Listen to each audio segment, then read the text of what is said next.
Join spiritual feminist and empowerment coach Joni Advent Maher for Trust Your Sacred Feminine Flow. Listen in for intimate conversations about money, transformation, and feminine sovereignty. And now, your host, Joni Advent Maher. Welcome to Trust Your Sacred Feminine Flow. I'm your host, Joni Advent Maher. I'm a mystic, a spiritual midwife, and a transformational guide. And today I am delighted to have a friend and a soul sister here with me, Sasha Padron. Welcome, Sasha. Thank you, Joni. It's good to be here. Yes, so lovely to have you. This is going to be really exciting, listeners. You're going to enjoy this. So let me tell you a little bit more about Sasha. So Sasha has been attending births as a doula for 24 years. In 1994, she was lured into the world of yoga following the birth of her first son. And soon afterward, she and her doula partner, Catherine Beat, joined forces to create Yoga Space pre- and postnatal program. And that was that in the Toronto area? Yes. Yeah. Yes. So since then, Sasha has attended over 750 births. Wow. We're going to talk about that in a little bit. And she has gone on to support women in preparing to birth and in birthing through prenatal yoga classes, birth preparation classes, mother's circles for those women who have already given birth. And now she has gotten into doing mentorship for aspiring doulas through a program called Awakening the Village, which I love. And her newest offering is for new mamas to feel supported, and it's called Nourishing New Motherhood. So we have so much to dive into today, but I'm going to pause for there and just say, welcome again, Sasha, to being here.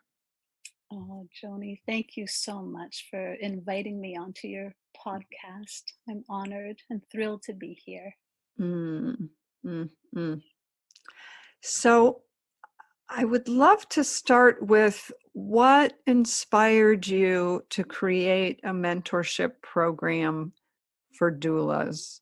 What, either out of your own experience as a doula or just what called you to that? Oh, I love that you're starting with this question because that mentorship program has been such an incredible joy to begin and run. And it was inspired very much out of a shift I was feeling in my work that also coincided with a shift that my family and I made from living in downtown Toronto, where I began all of my work as a doula and created a community around that work, and moved to a very, very rural part of Ontario, just a couple hours east of Toronto. And it really felt like it was time for me to step into mentorship, to just step into a new chapter of my work. And it was also inspired by various people around me asking if I would be offering a doula training or a doula mentorship. And I'd also, like years back, had taken on apprentices, and I was sort of at a point where I was really feeling this call to step into mentorship and wanting to do it in a way where I was combining that model of apprenticing with working with a group of aspiring doulas as opposed to just one-on-one. Because by that point, I could really feel like just the advantages of bringing, a small group of women together and really um, helping facilitate the relationships between those women and creating a community that would, it would be led by my mentorship, and then would cultivate these relationships that would support them as they went on into working in the field and attending births and attending families. Mm. So I actually just realized it might be helpful for us to even back up just a bit and explain, if someone doesn't know what a doula is or what they do, can you just give us the Sure. quick version of what is a doula? Yeah, of course, because not everybody knows. And Yeah. yeah, I mean, I remember a time when nobody knew what a doula was, where would have to explain that all the time. But that's such a good place to start. Yeah, because it's it is a word that's becoming more common for sure, but lots of people don't know. So a doula is really someone who is supporting the family, supporting the expectant family, in a very supportive, like an emotional and physical supportive role. And unlike the other people that one might have in your team, in your prenatal care team, like a doctor who's attending births, or an obstetrician, or a midwife, depending on where you live, a doula is really there just for emotional and physical support. So not to play a clinical role, Mm, but to be there as a companion and someone who's really helping you prepare for the birth and helping you at the birth and supporting you postpartum, and playing an advocacy role, but really as an add-on to your team, a supportive add-on, like a yeah. companion. Yeah, so I just want to say I feel so moved as I listen to you about, because I believe in our culture that by and large most women are not entering childbirth or motherhood from the frame of going in supported. They may have mothers or they may have family, but there's something about what you're describing that feels different to me. Like having just this layer of resource or support that is there solely for you. For Yeah. you as expectant mother or expectant parents. Yes. Yeah. Yeah. That's so, like, how does that even change the birthing, the beginning, the whole unfolding of growing a family, of all of that? Hmm. That's mm, Yeah.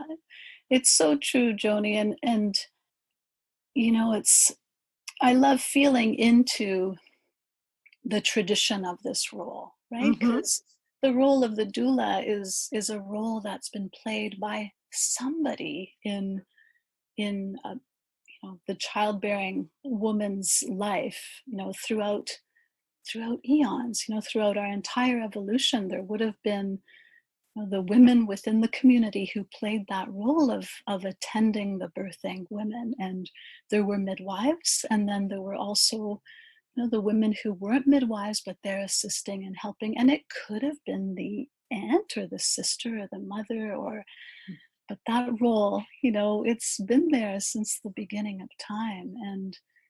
And just given the way things have evolved over the past generations, it's like we're needing to bring her back just because of the nature of the way maternity care works now. But what's so amazing is how, as they've done research on the role of the doula and her effects mm, on the birthing mother and the family, and it's pretty clear that the way our blueprinting works is that we're meant to have somebody who's there just for us, somebody who's familiar with the process, is grounded, is solid, is calm, and who can really just hold that space for the birthing mom. And there's research that's shown that just having somebody who's who's right there beside her, not even saying a word, but Yes. just holding the space, just being present, has a tremendous positive effect on how things go, and especially how the mother feels, her psychological state, her mental state, her emotional state, and that trickles on, it ripples right through into the postpartum period. Mm-hmm. Yeah. That makes absolute sense. And I can imagine that so much of that is, while it may be emotional, that it's really at the level of, kind of the primitive level of the body, or our more unspoken aspects of that needing to be in a safe, protected space to give birth. And whether the person is actively advocating or speaking, just knowing somebody is holding the space is it's huge. It's like you can just let go of a layer of needing to be watchful or tuned in, when at a time when you really just have to go deeply within yourself and kind of go for everything you've got. So Mm-hmm. mm. Mm-hmm. Yeah, you put that so beautifully, Joni. Yeah. Mm. So I guess I would love to hear just like the little window in the behind the scenes of 750 births. Not all of those, but are there truisms? Are there elements? Are there things you've come to discover through sitting with that many women and families birthing, that you've come to just associate with that process, or see as integral? Oh my goodness, what a wonderful question. Oh wow. Um, well, something I'd say is, just what a precious moment that is. Mhm. That birth is in our lives, and that's an understatement. Yes. It's an understatement. How different it is for each and every one of us. Mm. How all 750 plus births, not two have been alike. Wow. And that in itself, I think, is so important to know and remember. Mm-hmm. Even within, because many of those births have also happened with the same women, right? Like I've Mm-hmm. births, and no two births of hers are the same. So there's something really important about the uniqueness of one's birth. And Mm. of course there's patterns that are similar, but they're all different. So they are stories, they are our stories of being born, and our stories of becoming mothers. And there's that aspect of it. There's the nature of how, just like you said, that for us as women, the birth has the potential of being an incredible journey for us. And it's pretty clear that, with certain things in place, like really wonderful support, and a team that really puts the woman at the center of that whole process, the birth itself has, the potential to be an incredibly transformative experience, and Mm-hmm. an experience that will take her deep into herself and confront edges of herself that there's really no other context in which she could Mm-hmm. come to those edges. Mm-hmm. Um, what other altruisms can I share with you? Am I getting at what you were asking? Yes, yes. So I'm nodding my head as you're speaking. I do think, yes, becoming a mother is transformative, but the birthing process, no matter what it looks like, and I'm just aware of, because as we're talking, I'm remembering my own experience with birthing my daughter and expectations I had going in. And so I'm aware that our listeners too may be reflecting on either their experiences giving birth or having been born themselves, as we all have.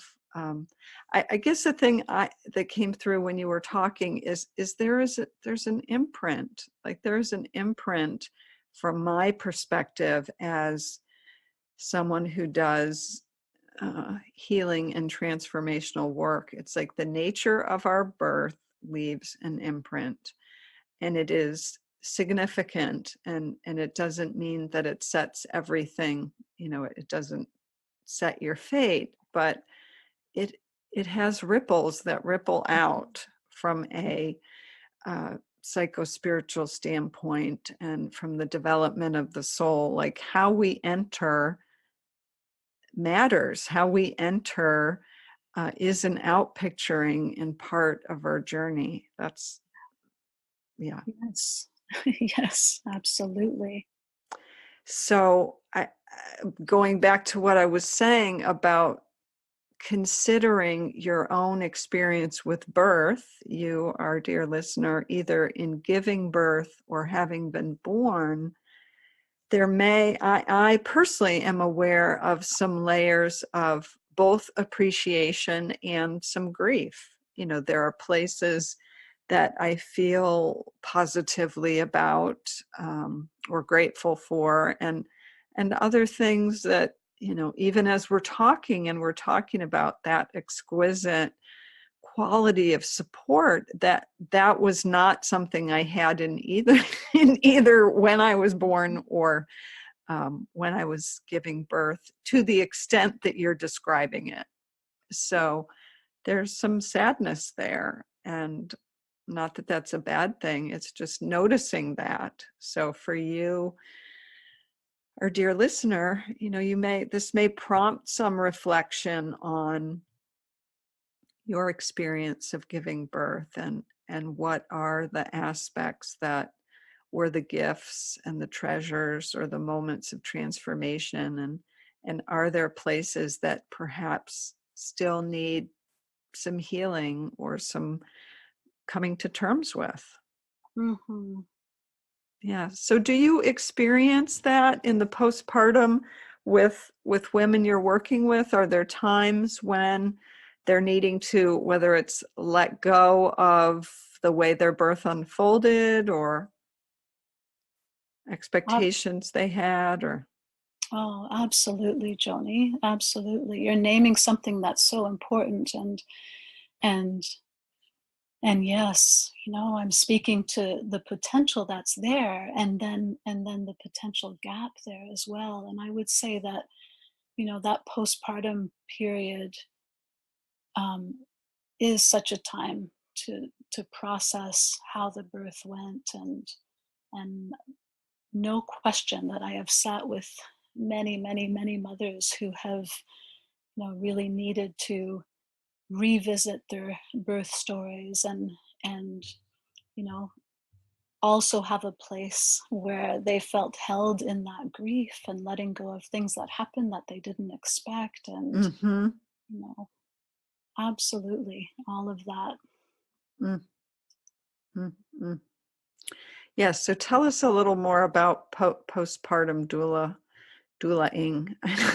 I believe I know what it is, but it just feels important to name it. Like, what's happening? What are you doing for women after the baby's born?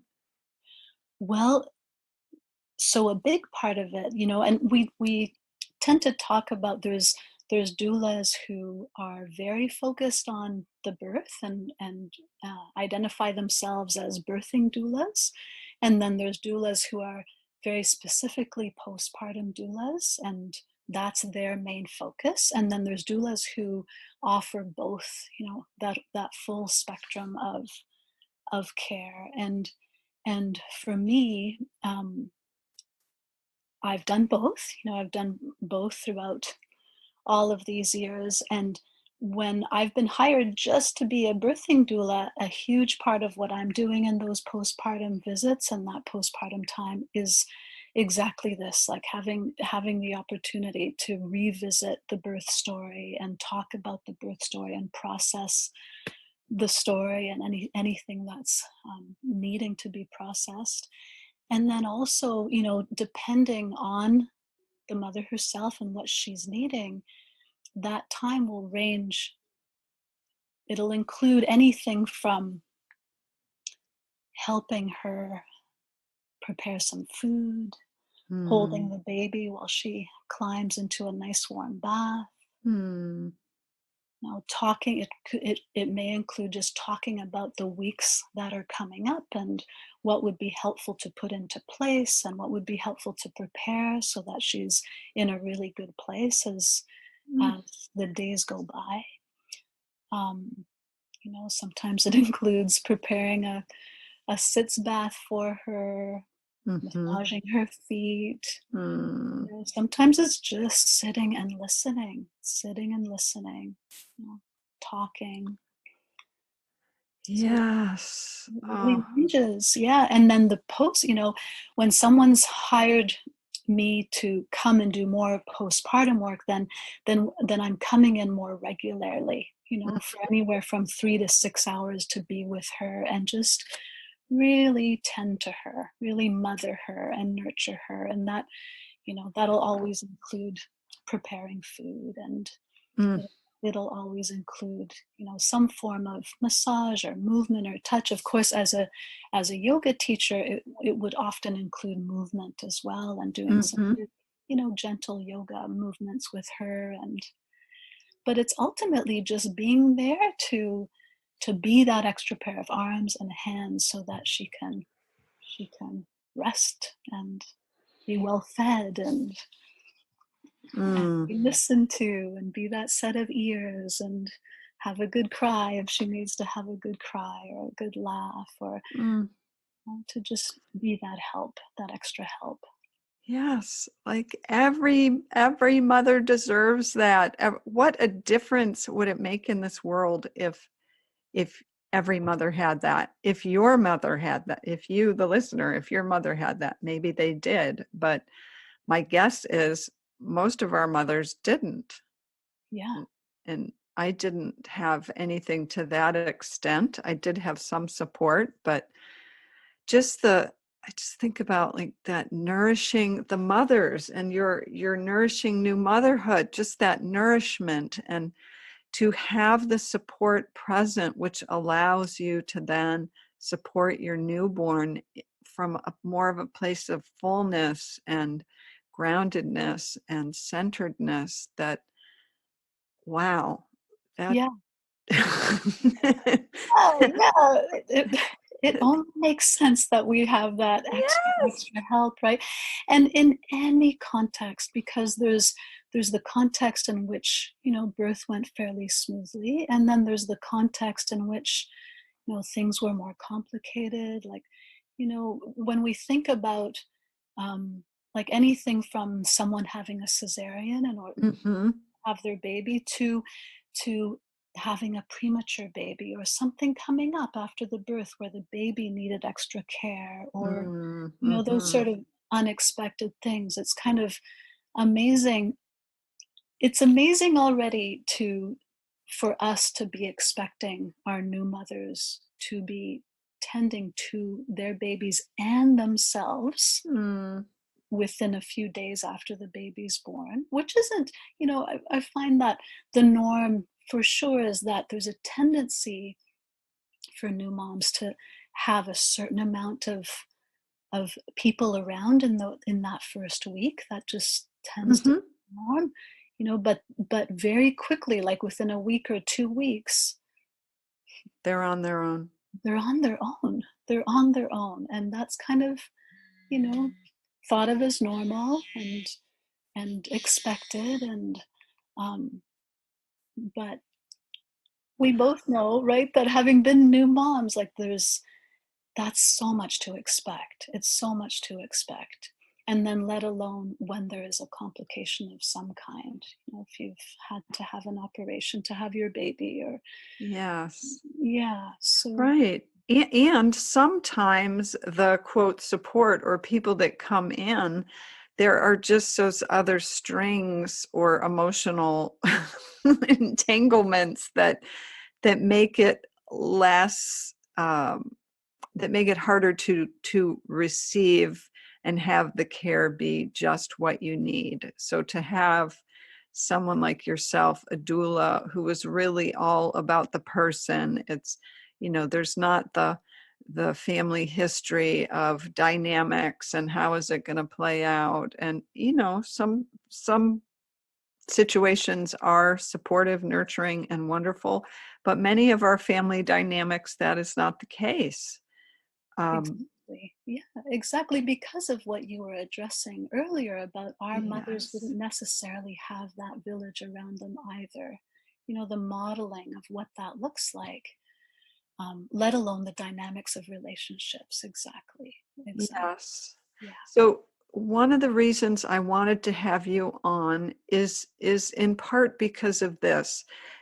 This show, as you know, is really, it is about the feminine and grounding in the power of that, the necessity of that, and everything you're describing with this level of exquisite support comes out of that tradition of the feminine. And we're talking about birth today, but it really does extend into the rest of our lives. So if we allow ourselves to receive so powerfully at that critical point in our lives, then in my opinion, we're more likely to be able to receive at later stages in our life, or throughout our children's growth process, or throughout any new transition or birthing into a new form of who we are. So part of having you here and talking about birth and imagining a birth in a more optimal supported way is to say, even if you have long since given birth years ago, there are still ways you can open to that degree of support, or to let yourself be doulaed through your transitions and whatnot. Wow. So yeah, go ahead. No, I'm just nodding in agreement, Joni. Yes. And having that in our lives as women, and recognizing the value, the innate value, is so critical. Yeah. So I would love to hear about Nourishing New Motherhood, this wonderful program that you're just rolling out now. Sure, sure. So Nourishing New Motherhood came out of an inspiration to address this, particular gap in that period of time from, about 2 weeks postpartum to around 10 weeks postpartum. And it really came to me. And I also want to mention that this is a collaborative project that I'm doing with a wonderful woman and pre and postnatal teacher named Sarah Dupori. Um, and the two of us, came together to collaborate on this because of how much we were getting the question around how can I, how can I take care of my body? Like, what are the things that I could do Mm, in that period, in that, 8-week period, let's say, mm-hmm, um, to nourish myself. And of course, it was in that context of being, prenatal yoga teachers and working with women prenatally, And then for me also, it was in the context of working with women postnatally when they were, in that time frame where it was too soon to go to a postnatal yoga class or any fitness class for that matter, Mm-hmm. and also too soon to maybe head out to all the mothers groups that are being offered, and Mm-hmm. too soon to do all of that. And yet a time that does merit does merit so much tending and being taken care of, and there's a lot of nourishing practices and movements that can be done in that time period that a lot of people don't know about. Mm-hmm. And so incorporate all of those nourishing practices, offering those practices along with that yearning that so many new mothers have at that stage to be in community and to be connecting with other moms who are going through what Mm. they're going through. It can be such an isolating time. Mm-hmm. So we got together to create this offering, which it's an 8-week online program. And at the heart of it is these mothers' circles and gatherings. Mm. So it offers, in your inbox, you receive every week these elements of nourishing practices. So a little element of movement, of really gentle, appropriate yoga movement. Mm. There's an element of a guided meditation, Mm. just a really soothing, kind of reflective guided meditation. There's a reflection exercise, there's a journaling exercise, there's a nutritional inspiration, and then there's also a healing practice. Mm. So that comes to you, to your home, so that you can be nourished by those practices throughout the week. And there's a different one each week. And then every 2 weeks, we'll come together also online using Zoom in a mother's circle, Mm-hmm. and you'll be part of the Nourishing New Motherhood community. So the idea there was to create this really yummy, nourishing offering for that period. And of course, it's really focused for that 2 to 10 week period, but Mm-hmm. it would work really well for anybody who's Mm. anywhere along the postpartum journey. Yes. Wow. That sounds so incredible. And so whether our listeners are pregnant themselves, or maybe they have daughters or daughters-in-law that are pregnant, or people that they know, this would be an ideal gift for a new mom to. It would work so nicely as a gift, yeah. And what I should mention too is that there is so it's postpartum, but there is a prenatal component to it as well for anybody who's joining the program while they're pregnant. Mm-hmm. Oh, that's wonderful. So how can people access that if they would like to either learn more or purchase it? So probably the best way would be to come to our website, which is centerforgrowingfamilies.ca, Because it's in Canada. because it's in Canada. So you'll find the Nourishing New Motherhood tab on our website. And then you can also find us on Instagram, Center for Growing Yes. Families. And it's running, all the program is open and running all the time. So you can join at any time. Hmm. So that means if you're listening to this 6 months from now or 3 weeks from now, Yeah. it will still be open and running. Yeah. Mm. So I also want to hear just a little bit. I know you're in the midst of running your mentorship program right now, and that you'll be enrolling at some point in the future again. But what can you tell us about that, and what happens in that program? Sure. So the mentorship program is it's a 6-month program, and also online. So we meet once a week throughout the course of the 6 months on Zoom, using the Zoom platform. So again, I'm based here just outside of Toronto, but many of the women in the last two cohorts that we've had live, in different parts of the country. So you can access it from wherever you are.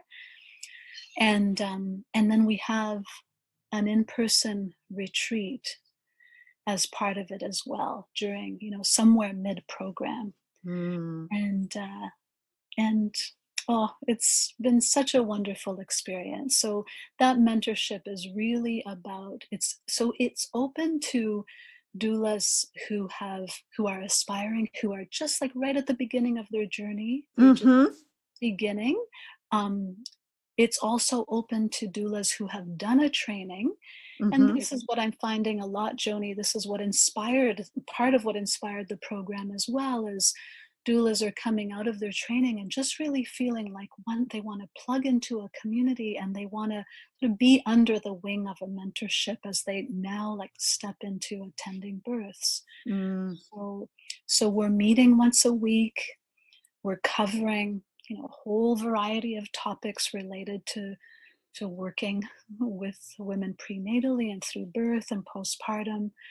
And then we're also working together. I'm inviting everybody to really feel into a project that they want to work on through the course of the 6 months, so that there's something that you're creating, and you're creating it within the context of the group, where you're getting lots of support to bring that project into the world, and to use it as a stepping stone, and to use it to really learn and stretch and cultivate your skills. And then there's also one-on-one mentorship with me as part of that. So once a month, there's a one-on-one session with me, and I think that's the whole structure of it anyway, with a really, really strong focus on building community and building relationships, as well as your skills as a doula, and exploring just how this work really takes you deep into an exploration of yourself, and how important that is, that you're really filling your own cup as you are learning how to serve and hold space for others. Yes, it keeps coming back to that, doesn't it? It really does. It really does. And this is so much about really cultivating our where we source our power and our energy from, and cultivating that feminine energy and that connection to our creativity, and who we are as women, and who we came here to be. So there's a lot of holding space for that, and exploring. It's also a lot of exploring what ritual looks like, and what ceremony looks like. Exploring this life transition as ceremony, and what does that mean to us.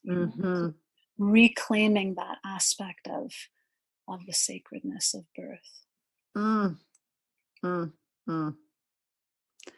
That is incredible. And some of this is like, I can feel the visceral response to just what you're saying. Like, there's a part of me that just sighs and relaxes a little more deeply when I hear you talk. And I don't know if you, listener, can feel that as well, but there's just this letting go into something deeper, and it's both that sacred and the nourishment that you, Sasha, are a powerful transmitter of. It's one of the things I value about having time with you as a friend and a colleague. And I know that the women on the receiving end are getting so much of that nourishment, enrichment from you. Thanks, Joni. You're welcome. So we are going to need to close in a few moments, but I know I mentioned this as a possibility before we met. I would love it if you're open to it, just to take us, all of us that are listening at this moment, through just a little nourishing journey, little mini guided meditation nourishment journey. Are you open for that? I know I'm putting you on the spot. Sure. I'm up for the challenge. I love that. Okay. Yay. All right. Well, and as you're inviting me into this, Joni, I'm just looking out of my bedroom window here at this incredibly magnificent black walnut tree that has been losing leaves, and its leaves have been changing from bright green to this beautiful yellow, and the nuts have been falling off and making a big bang on our roof as they fall. And just beyond that, looking at the forest just a little further down the valley, and all the incredible colors of reds and ochres, and the fall, the autumn here in southern Ontario is absolutely spectacular. So I just want to bring the sense of place of where I am, and just to share that with all of your listeners, and to just invite all of you to feel into that sense of place of where you are. And whether you're in the middle of the city, just knowing that you're just nestled into the natural landscape. And to just go ahead and begin to close your eyes. And as you close your eyes, let's take 3 conscious breaths together. Just letting this exhale bring your attention into your body. Feeling that sweet inhalation, the preciousness of it flowing in. And as you exhale, softening down through your chest and your belly. Letting the next inhale flow in, feeling the sweetness, the preciousness of that in-breath. And as you exhale, softening all the way down through your hips, down through your legs, down through the soles of your feet, and into the earth.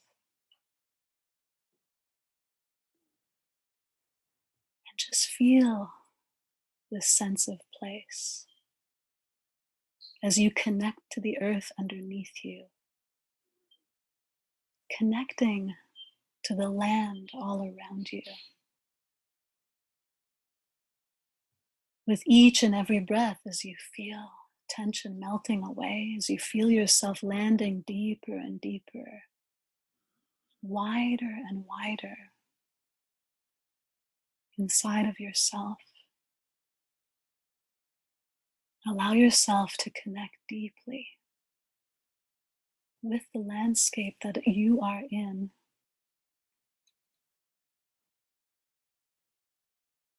And just feel yourself beginning to align with this expansiveness, this spaciousness, this place where you can access your creativity, your power,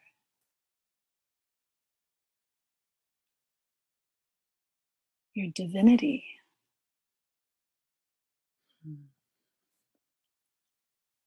then let your attention extend way out. And taking a moment to feel into the energy of the landscape. If it feels good to come to where I am,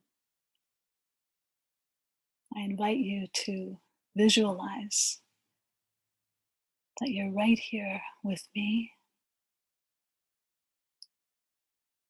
sitting on the top of the hill at the back of our house, feeling the sensation of the grasses as we sit and the breeze flows, and feeling the energy of the woods all around us,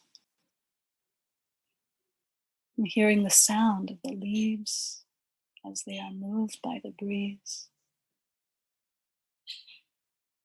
soaking in the colors of orange and reds and ochres and amber, and feeling the energy of this landscape that is shifting, that is transitioning, that is beginning to turn inwards.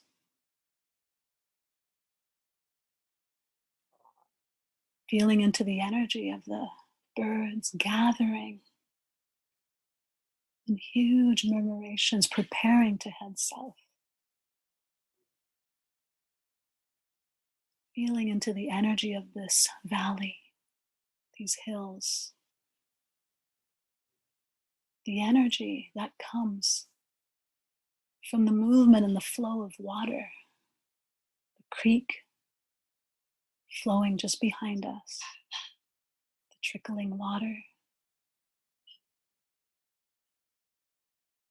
That energy that comes from rivers and lakes, from waterfalls, from oceans. The energy that comes from big blue sky, from moving clouds, from stars, from moon, from sun.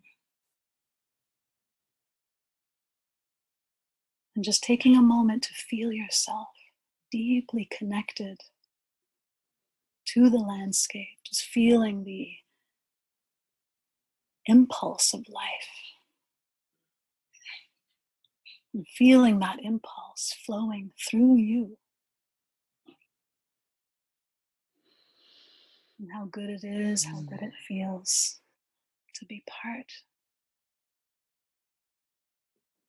of this creative impulse, knowing that it is supporting you, that it's holding you.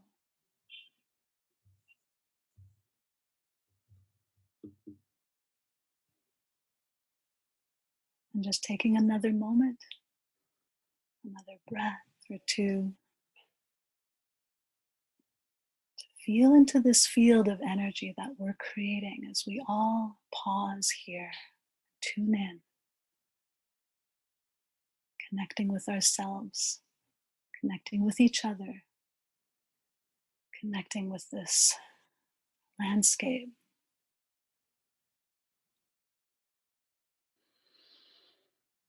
Mm. Go ahead and open your eyes.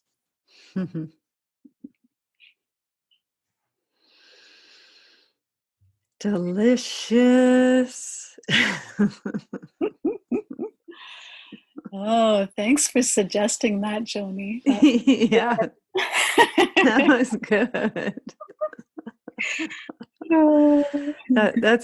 There's not much else to say. Like we're gonna wrap on that. But I of course I'm doing the deep bow and give my deepest gratitude to you, Sasha, for being here and also for doing the work you do and kind of creating this, not that you've created being a doula, but just helping to spread that nourishment and that support through the work you do with other doulas and new moms. Thanks, Joni. Thanks for having me, and thanks for doing what you're doing. Thanks for all the magnificent work you do, and for this podcast of spreading these beautiful messages that you spread through this offering. It's so wonderful. Thank you. And I will have your website link in the show notes so people can click on it It is the Center for Growing Families.ca, and it's Center it's CENTRE, which is spelled a little differently than we do in the States. And I want to thank you, our dear listener, for being here with us, and to remind you, as always, to trust what your heart knows. Thanks for listening to Trust Your Sacred Feminine Flow with Joni Advent Maher. If you like what you heard, the best compliment you can give us is to share our podcast with a friend and subscribe, rate, and review at Apple Podcasts.